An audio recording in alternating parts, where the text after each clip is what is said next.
Stumble out of bed. Did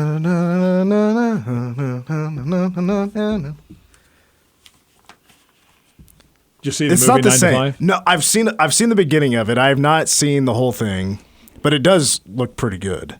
For its time, it was fine. I'm It was definitely okay. a fan of the song, and I'm waiting for like the kick into the chorus, but it's just the piano at the beginning. Is it coming? Well, of course, there's no lyrics, of course. Oh, is it here? This is a late start. What an intro.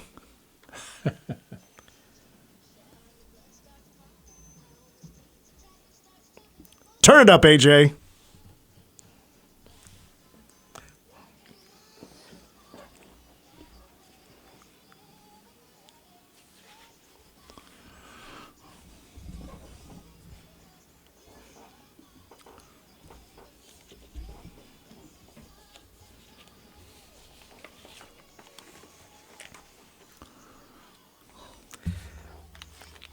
That is a great song. You like it? Yeah, that's what the kids would call. What do the kids call it? Banger? Is that right, AJ? I would say, yeah. Yeah, he's hip and cool. He would know. I don't know if I'm that hip and cool, but yeah, I would say it's a banger. It slaps. Yeah, it slaps. That's a better word. That's what the kids my age are saying now for some reason. That and like Islands in the Stream. Like that I kind of got into it a little bit late, but they're great songs. Islands in the Stream was actually written by the Bee Gees. Did you know that? Yes, Barry Gibb. Mm-hmm. I definitely knew that. Because he would perform it at, after his brothers passed, he would perform it at concerts. Right. Barry Gibb, I think that'd be a fun concert. It would be a fun, like if you could have him in studio and interview him about his career, and I mean, not just necessarily performing, just ask him about the writing experiences. Man, wouldn't that be fun? You realize how many songs that guy's written? Well, Robin too, but he's one of the greatest songwriters of all time. And they would write they basically wrote the whole soundtrack to Grease. Mm-hmm. Their younger brother, Andy. They were even in some of his songs. He had a couple of number one hits. Yeah, they were darn good songwriters. Their early stuff, like you would never know it was the Bee Gees because they did not sound the same. I fell down this rabbit hole on YouTube once upon a time. It was like videos of just random videos of the Bee Gees singing a cappella on TV shows. And it was amazing. Like Barry Gibb could crush it back in the day. I wish he would. I don't know how old he is. I'm pretty sure he's in his 70s. He is. His two brothers that were in the Bee Gees with him passed away. So I don't know I don't think he really does any live performances anymore. But even today, I'd love to see that show. I like Bee Gees is another group. I'm really late to get into them, but I think the Bee Gees kick butt. I really do. Well, they were so successful for so long. I think as somebody that if you're into longevity, just quality work, it'd be hard to top it because you're talking about from the 60s to the early 90s probably. That's a long haul, buddy. AJ, what's your favorite Bee Gees song? That's a good one. I like Tragedy. I like Night Fever. I like, there's a lot of good ones, man. It's hard. I always would joke with my dad, because you know how they get super high-pitched? It's like, how in the world can they do that? I've always wondered how they did that. And we'd always make the joke that they sucked a bunch of helium before they'd start singing. Well, I'm a big harmony person. I don't know why we're talking about this, but I love musical harmony. And those three brothers together, good as it gets. And by nature, I just want you to know, by nature, I'm kind of a country person because that's how I grew up. But listen to their harmonies. Incredible. You Should Be Dancing is my favorite Bee Gees song. Really? I don't know. It's a good one. I haven't thought too much about favorite, but I would probably guess maybe along the lines of more early than the era that you guys are talking about. Massachusetts? It'd be in there. Yeah. There's, again, I don't know if you realize how many songs that guy's written. Yeah, a lot, yeah. Thousands. It's crazy. Do you think Chris Klieman can sing? Think he's going to get us singing? I don't know that. I would say no. I'm sorry, Coach, if you're out there listening. You think Chris Klieman is a Bee Gees fan? Hopefully. I'm going to guess he's more like when we had Coach Mitty on last hour, he talked about Eric Church.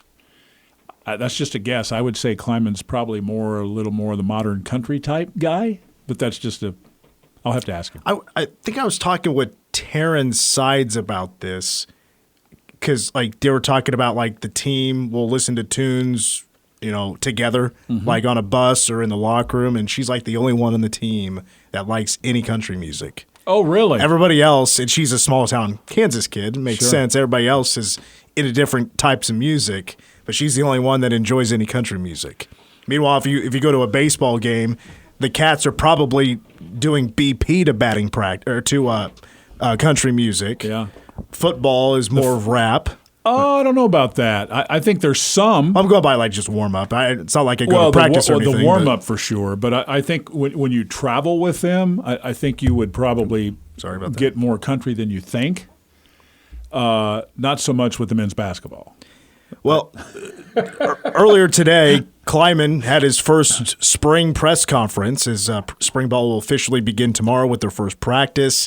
They'll have a couple of practices this week, then spring break rolls around, and then they'll get back at it after spring break.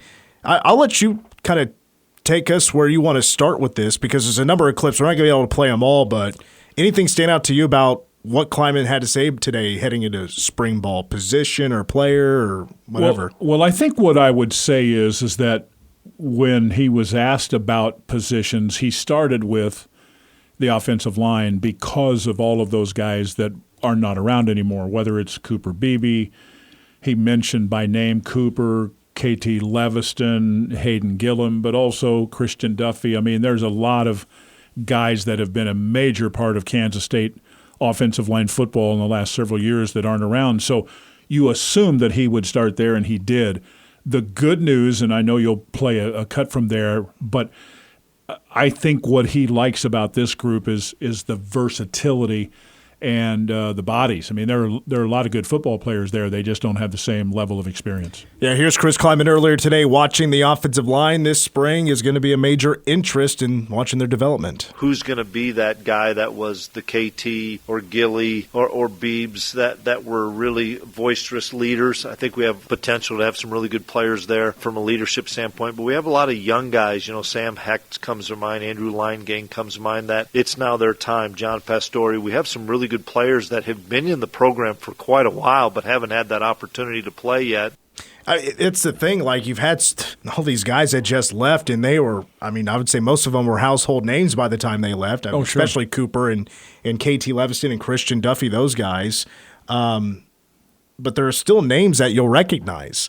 It's not like it's a clean slate and we're starting over and it's like other positions where you're super young and inexperienced. That's not true. Panzer is back. Taylor Portier. Carver Willis. Yeah, Carver Willis.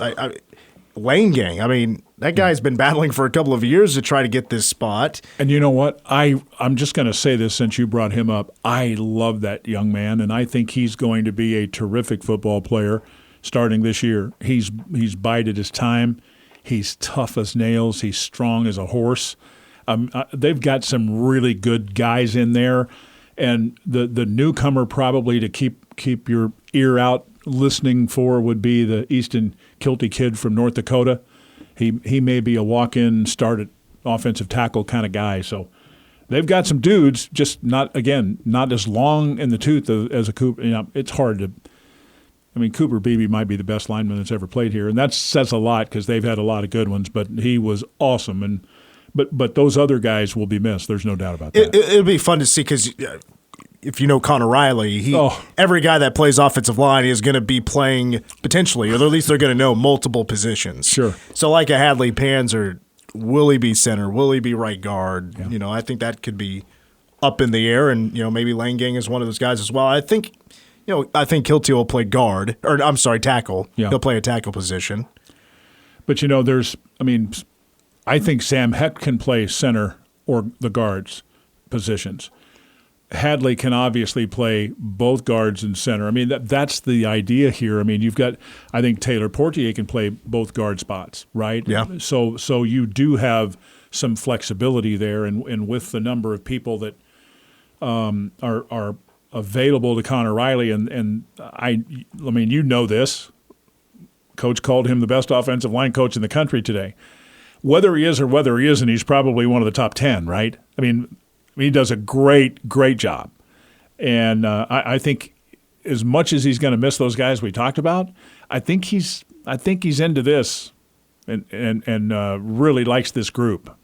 Well, sticking with the offense, I am absolutely intrigued to know who's going to win the job behind DJ Giddens. I don't think this may not be settled through spring. I think this is a battle that could go through the fall. Sure. And maybe even develop as the season goes on, because Giddens is established, trusted, just a baller. Yeah. That's so good. And it was as advertised that we heard a couple of years ago, playing behind Deuce, or that first year, that freshman year when he didn't play, but we heard about him almost every week leading into the season.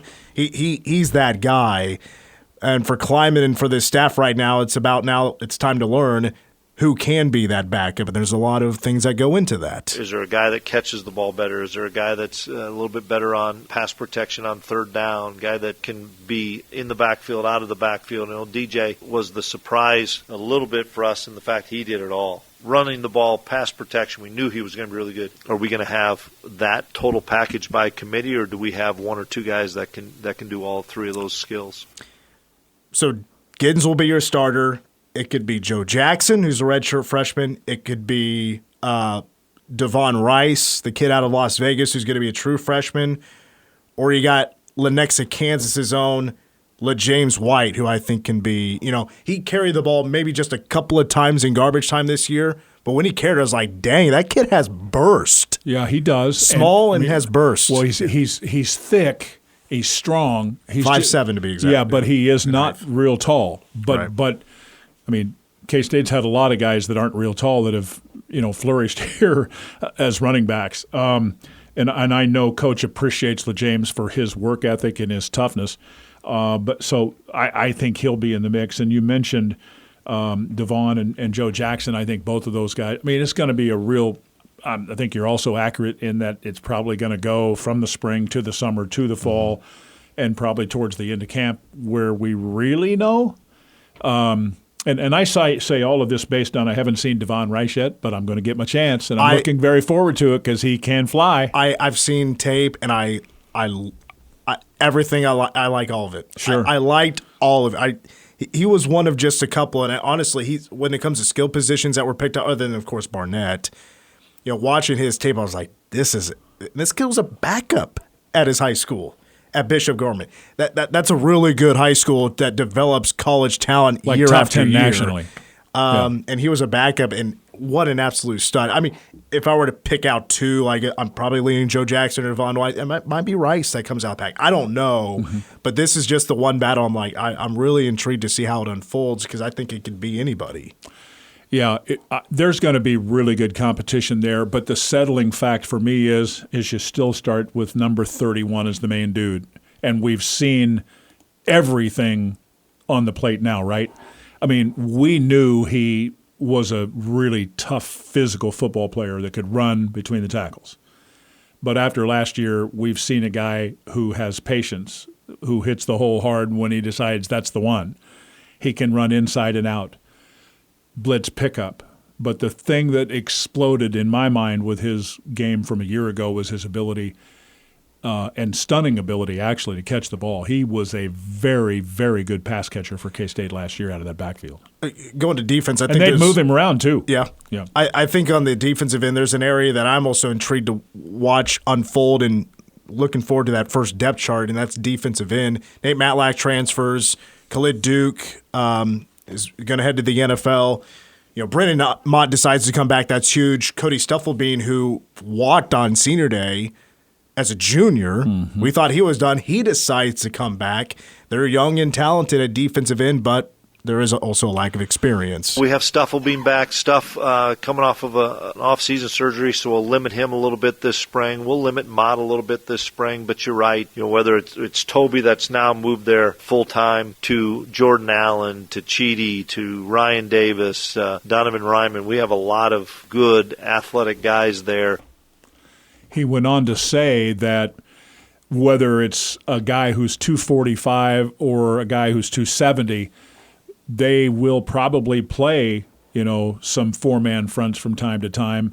And I love those names. The one guy that he didn't mention that I'm looking forward to seeing too is Travis Bates, a transfer from Austin Peay, who was a freshman All-American there last year. So and I've been a fan of Osunsami and Obi Izor for a while. and when you see Jordan Allen and you see Ryan Davis, both were redshirted a year ago, you're going to like the build and you're going to like the motor. So lots to like there. I mean, coming from, I think they were from the same class. Wasn't Jordan Allen and Cheedy Obi Izor? I think they're both redshirt freshmen this year. I mean, just what a. I think Cheedy is a red. Yeah, I'm pretty sure Cheedy was a part of last year's class. I think they were both 2023 class. And I mean, I loved the class for the defensive ends, and nobody, when this class was signed, was a bigger fan of Cheedy Obi Izor than this guy, because what jumped out to me was his athleticism and his size, because he's 6'6", 267 for a pass rusher. And then you got Toby Osunsami, the Wichita East kid. He's a blue ace. Yeah, and he now moves. Cheedy is a redshirt freshman. Okay. Played last year in 3 games. Played against SEMO, North Carolina State. Let's see, one more. I'm not sure. Let's see, SEMO for sure. NC State and also played against Baylor. So 3 games. So he's at the red shirt. Legitimate redshirt. Yeah. And again, 6'6", 267. That's all good. And Toby has experience. He played special teams, played a little bit actually on defense. I think he also had a sack at home. Yeah, and he was kind of what I'll describe as a hybrid linebacker, but I think they always felt like he was there last year more as need. This will be more of what they think he can really blossom and he fits best. So we'll see how Toby does too. Well, we're going to wrap up the conversation, but there is still plenty more to hear from Chris Klieman in his press conference earlier today. Make sure to check out the K-Man Morning Show this week. I'm sure Troy has plenty of audio to play for over a number of days this week. So for more from Chris Klieman at today's press conference, check out the K-Man Morning Show tomorrow morning, previewing K-State football spring practice officially getting underway tomorrow. We take a timeout. We're back to men's basketball. When we come back, we'll take a look at tomorrow's game, K-State KU in Lawrence, after these words. Why did you get to see any of the NFL Combine? Little bit. Before Cats? Just bits and pieces. Coach talked about that today with Cooper Beebe running the 40. Did you see that video? I did. I thought he was pretty darn good. I thought he was shirtless at first because it was like a tan shirt. Uh-huh. So I was like, man, back-to-back public appearances without a shirt on for Cooper Beebe. Bowl game and then the Combine. Yeah, but I saw that. I saw a little bit of engaged blocking there with KT, and it's been interesting to see what some of the different, quote, analysts feel about KT, because I think just strength and toughness-wise and all of that, it means somebody that they really like, and will he be athletic enough and some of those types of things. I think he's got a shot to be drafted now, I think. I really believe he does. He's a good football player, but he's willed himself into becoming a good football player. Cooper Beebe, KT Leviston, Ben Sinnott, and Khalid Duke were the 4 invited back-to-back years, 4 players for K-State invited to the Combine. Ben tested quite well on most stuff, did he not? 4.6 40. Yeah, he had a vertical of 40 The cone inches. Run was great, I think. He did not do the bench press. Right. And I think Cooper had 20 bench press reps. Okay. I'm not really a big fan of watching the Combine. I don't watch a lot of it either. But when there's somebody with a local angle that that's kind of when I get interested. And there's so much of it now that you can see on social media and stuff that kind of keeps you somewhat informed, I would say. Nah, Cat's going to get some guys drafted this Yeah, year. I think There's so. no doubt. I know there's been mock drafts showing up that the Chiefs may take Ben Sinnen. Now, of course, people ran with that, and it's super early. Like, there's people saying, "Oh, the Chiefs will draft and they're going to trade in the 4th round and pick up Ben Sinnen." Like, well, okay. Well, the 4th round might be a little late, but I don't I've seen know that. some projections for. I don't know. I think again, it's a little early. That's going to really move. Sure, it is all over the place. I mean, I remember with it's all about need. Gosh, who was it? Oh, it was Felix. Mm-hmm. Because Felix last year, Felix Anudike Uzama, I mean, it was from late first to middle to late second. Mm-hmm. Like, it just kind of went back and forth. Then when we got closer to draft day, that first round, it was kind of right there teetering on late first, early second, and that's exactly what it was. Last pick of the first round. That's right. By the Kansas City Chiefs. Ben Sinnen is going to be a Chicago Bear. Do the Bears need him? Probably not, but I would like to have him. Well, the Chiefs, I mean, how much longer is Travis Kelce going to go? I don't know. No, seriously, answer that. How long do you think he'll go? Another year or two? Let's see. He's been in the league now 10 years. 10 years? That's what I thought. I mean, his brother just retired after 13 years.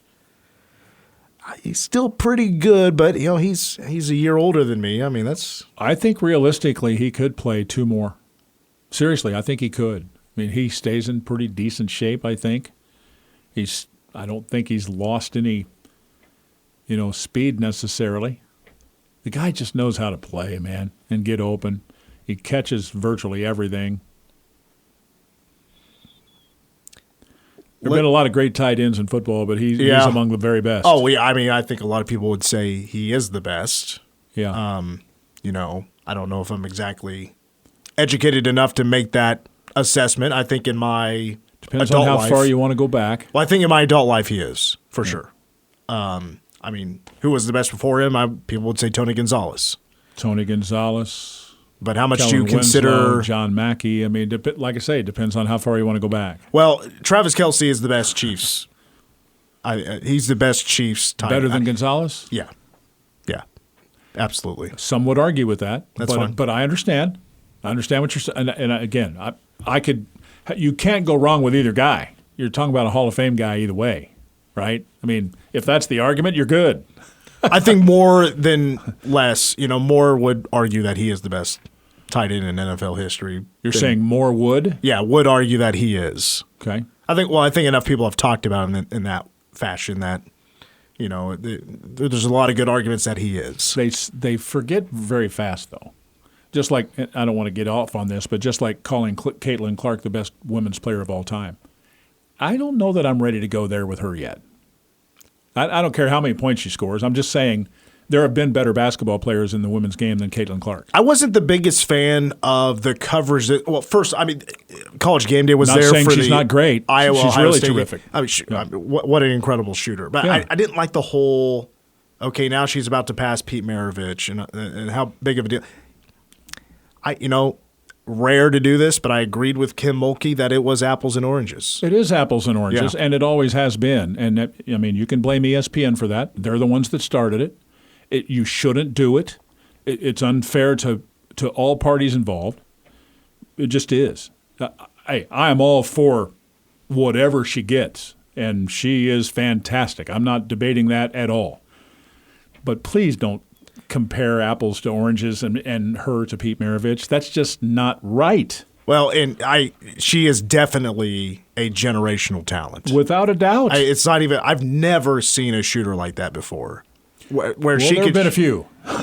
I mean, but she'll just. Do you remember Diana Taurasi? Well, sure. Sue Bird?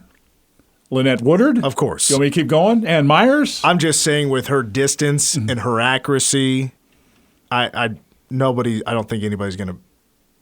Cheryl Swoops? I mean, there have been a lot of really, really, really fantastic talents, man, that are. Now, again, they may be different players on the floor, but it's like the LeBron thing. It's hard to compare eras, right? No one is arguing. I mean, the guy scored over 40,000 points. Nobody would say he can't play. That's right. not the point. But it doesn't matter how many records. But it's so easy to say he's the best because he's going right now. There have been many great ones prior. Well, that argument, it's like, it doesn't matter how many records LeBron breaks. It's still, him versus MJ, and most people would go MJ. It just, how much do you value championships? I think that plays into it as well. I think. Well, my answer to that is that's why you play. Right. It's all that matters. It's the richest prize in the game. That's why you're there. And other than money, it's the only thing that matters. Wyatt, let's talk K-State KU. They tip off at 8 tomorrow. What do you think? Well, challenging for sure. And common sense would say, as K-State has struggled on the road this year, it doesn't look great. But again, that's why they play them. We mentioned earlier in the show that KU has some warts, just like most everybody else in the league. I think it's fair to say that Houston has the least, and probably Iowa State the least after that. Then you kind of get into some mix and match, right? I mean, I've heard announcers say that KU has maybe the best starting five in the country. I don't even know if I would totally agree with that, but I think they're very good. Would you say they're the best starting five in the Big 12? Honestly, no. I would. This is just me. I would. Again, let me say that again. This is just me. Mm-hmm. But more times than not, I would probably take Houston's 5 or Iowa State's 5 right now. Now, part of that is because McCullough hasn't been healthy. Part of that is because people have started to figure out how to guard Johnny Furphy. Part of that is they're not a real great three-point shooting team. Part of that is Hunter Dickinson doesn't defend. I was waiting for you to get to him. I mean, where do you stop? Part of it's Hunter Dickinson's a punk. Well, I won't go to that part, but he doesn't even – well, he's not a good defender. At times, it's like Olay. He doesn't even try. Now, I shouldn't say it that way. That's probably too strong. But again, I'm just trying to point out that they can be really good. But sometimes, and I like all of those announcers for the most part, but, I mean, come on, man. I'll give you one more example of that. I think DeJuan Harris is a fantastic kid and a fantastic player. But don't call him the best point guard in the league when Jamal Shead is the best point guard in America. Every coach in the league will tell you so. I agree. I think he's the player of the year in the conference. Yeah. There's not a whole lot. And there are a lot of really good point guards in this league. A bunch, right? I know they have to, they're going to promote DeJuan Harris when they're on the KU broadcast, and they're going to promote Jamal when they're on the Houston broadcast, and Taman Lipsey when they're on the Iowa. I get all of that, but sometimes they just throw stuff out there. I mean,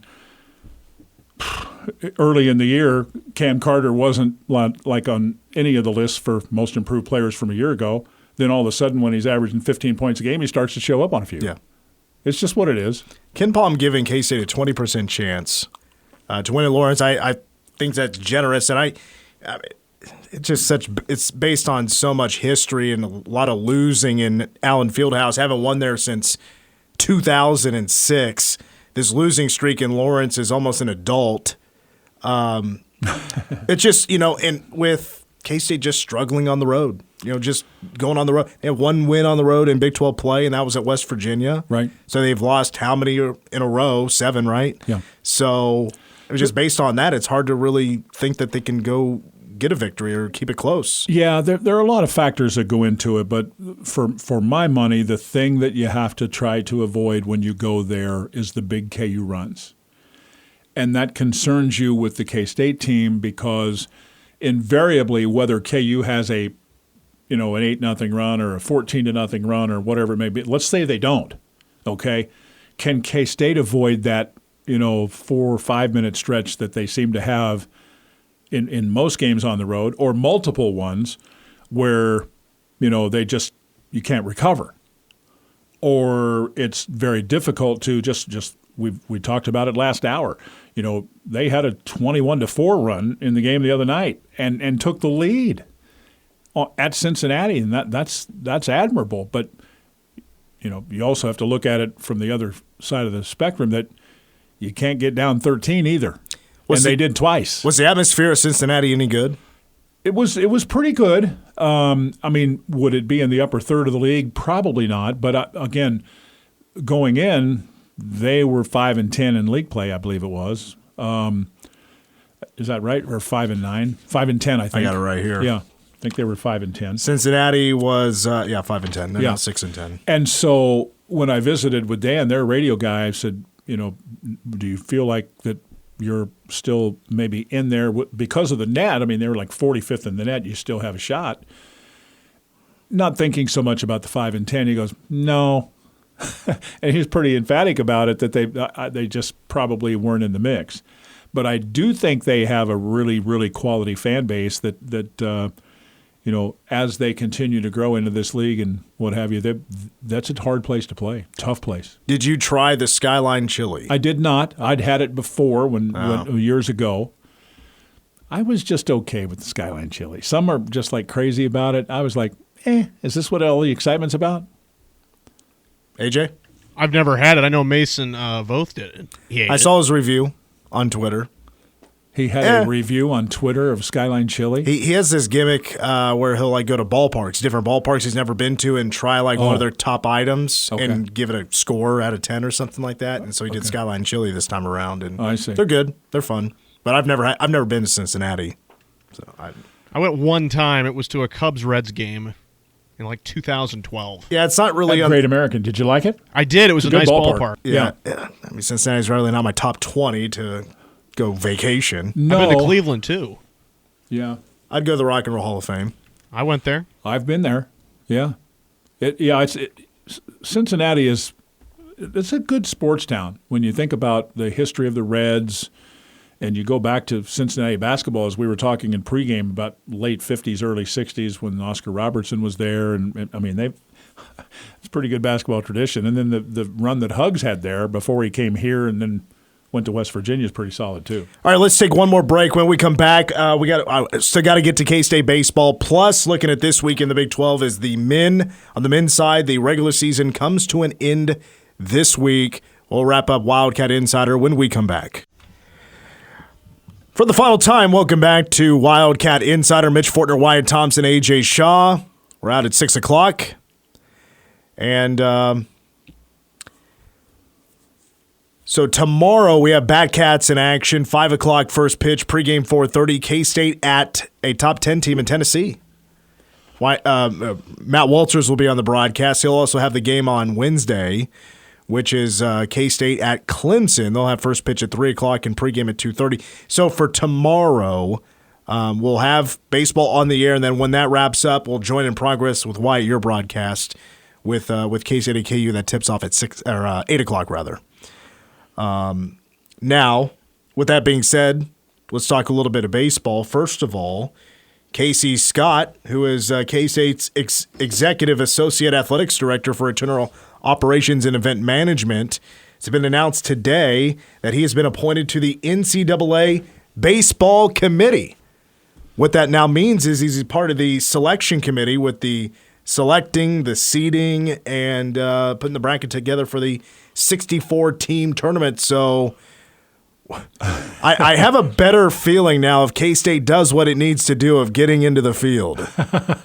He would probably cringe if he heard you say that, but I think what I know people are thinking that, though. Sure. I think first and foremost, I will say I'm excited for Casey.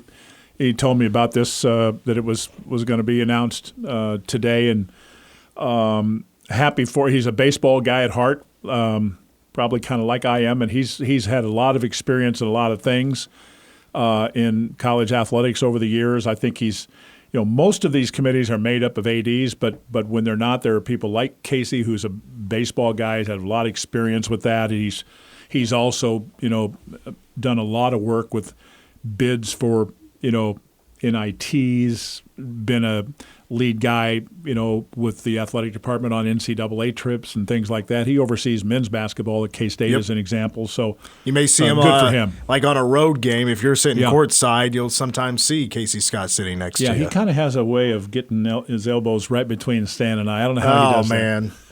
Do you put him to work, like have him run your soundboard and all that? No. He's busy enough. He's fine. Yeah, but I'm happy for him. It is in visiting with him about that, I think it's an important position, clearly, that I can promise you he will take seriously and do all the due diligence and work of getting the absolute best teams there. And hopefully, knock on wood, K-State will be one of those. Speaking of K-State baseball, they take care of business this weekend at Toyton. They sweep UMass-Lowell. The combined runs in the 3 games, K-State won the series 37-5. I mean, this is exactly what they needed to happen. Take care of business, sweep the series, see the improvement with the pitching, and offense improve with its hitting and discipline and base running. And I really saw it across the board, a better team against UMass-Lowell compared to Holy Cross. The pitching was the big one. They were able to bring in a ton of arms on Friday and Saturday. For the most part, everybody looked pretty good. I think the one I was impressed with the most was the Sunday starter in Josh Wintrobe. Well, 6 1/3 innings, allows 1 earned run, 3 hits. The run was earned, 7 strikeouts, only 1 walk. That's a really, really nice line, and I'm with you there. Josh pitched well, and so did Jackson Wentworth in relief on Sunday too. But Frost goes 5 2/3 in the Saturday start and gives up just 1 earned run and 7 hits. So they got pretty solid pitching on the weekend. Cats, the pitching struck out 29, walked 7. Mm-hmm. You'll take that. Sure. That's pretty solid. So, and there were a lot of different arms, guys with different stories heading into that game. I was rather pleased. I mean, the combined, let's see here, they had 11 pitchers, I think, total come into the game. Starters are out of the bullpen, and a combined ERA of 1.33. So, how about Brady Day? Brady Day offensively was the star. As a matter of fact, he was named he was Big 12 Player of the Week. Yeah. Friday he was 4 for 4, 2 runs scored, 5 RBI. Saturday he goes 3 for 4 with 2 RBI, and then in the Sunday game he goes 1 for 4, drives in a run, scores 1. That's a pretty darn good weekend. I mean, he was just unbelievable on Friday and Saturday. He had a couple of home runs on Friday, kept the hitting going on Saturday, ton of RBI. Sunday was, not his best. It was the worst of the 3 days, but sure. It was still. Those first 2, he was really good. Absolutely solid. Another player we need to give a shout to is Nick English. Nick English is playing right field for K-State. And he's a freshman. He's from Kansas. He's from Olathe South High School. He hit his first home run on Saturday, which was a grand slam in the 8th inning. But, for the weekend, he was 5 of 10. He had a home run, a double. I lost my spot here on his numbers. But anyway, he had a good weekend. He had a really good weekend. He's a good-looking player. Yeah. High school catcher, trying to get him converted into the outfield, and he'll catch some, I'm sure, before it's all said and done at some point probably during his time. But he's done a nice job for the most part out there, and he is hit from day one. I mean, Pete told me that. I mean, when I mean day one, I don't mean game one. I mean from the time he showed up on campus. He's been a hitter. And the other player that did stand out to me was Chuck Ingram, the left fielder for the Cats, where he struggled on Friday. He was 0 for 5. So Pete Hughes, instead of having him bat second, has him lead off. Get him out there right away. Let's see if we get him going. Goes 4 for 5 the next day. And he just springboards right back in action and was really good. So I was very pleased. And I'm sure Pete Hughes was as well, of just really solid baseball throughout the weekend. Well, and you got the 2 games coming up. Tennessee tomorrow night, Clemson on Wednesday. Back home this weekend. First conference series with Cincinnati. I was looking at some of Cincinnati's stuff today. They had a 4-game weekend series this past weekend. They were actually playing a doubleheader on Saturday when we were there, and I can't describe to you how close their facilities are. We talk about how great our facilities are, and they are great. These are like on top of each other. I mean, the baseball facility and the football facility is just, it's just right there, and then baseball is just to the other side of that. It's wild. But a nice-looking little ballpark, Cozy Park. and they won 3 of those 4 games against Northern Illinois. All right, quickly, I promised some men's basketball stuff tonight. Big Monday on ESPN is Texas at Baylor. They tip off at 8. Baylor is a 7.5-point favorite. Let's see if there's any games in the midweek that stand out to me other than K-State KU on Tuesday tomorrow. Which, by the way, if you do want to watch that, it's on ESPN at 8 o'clock tomorrow. Wednesday, Iowa State hosting Baylor, or BYU rather. That could get interesting, but the regular season comes to an end on Saturday, and K-State will host Iowa State. Senior Day. Bramlage, write this down, folks. 1 o'clock tip-off in Bramlage. I'm going to repeat what what Jerome Tang was saying. Students, we need you there. Season ticket holders, need you there. Philip Bramlage one more time for this team that's still trying to battle for a spot in the NCAA tournament. Even though it seems like a stretch at this point, there's still a slim chance, so need you out there. Yeah, it'd be great to have a nice crowd for the seniors for sure, and it'll be an emotional day. It always is. KU's senior night is tomorrow night, and then they'll close at Houston. Cats just the opposite there in Lawrence tomorrow night, home against Iowa State. Tough way to end that last week, right? Yeah, it is. Yeah. And you mentioned KU. Houston is the big one on Saturday. ESPN has the coverage at 3 o'clock. KU now number 14. First time they have not been a top 10 team in 3 years. That's pretty impressive in terms of, we mentioned earlier, 9-7, the worst mark in the Self era with the 7 losses, but they're still a top 15 team. That's pretty good. Why that's going to do it? I feel like it's been a while since I've had you in here on a Monday. You've been on the road a lot lately. Well, that Saturday Monday turn is absolutely the truth. Yeah, it's interesting. Well, that's going to do it for Wildcat Insider. I want to thank Wyatt for once again stopping by in studio to join us. AJ Shaw across the board. I'm Mitch Fortner signing off. We're only on for 30 minutes tomorrow, and then we have K-State baseball at 4:30 at Tennessee. We'll talk to you tomorrow. Go Cats. Getting you closer to the locker room than anyone else. This is Wildcat Insider. Wildcat Insider, an exclusive presentation of the flagship station of the K-State Sports Network. News Radio 1350, KMAN.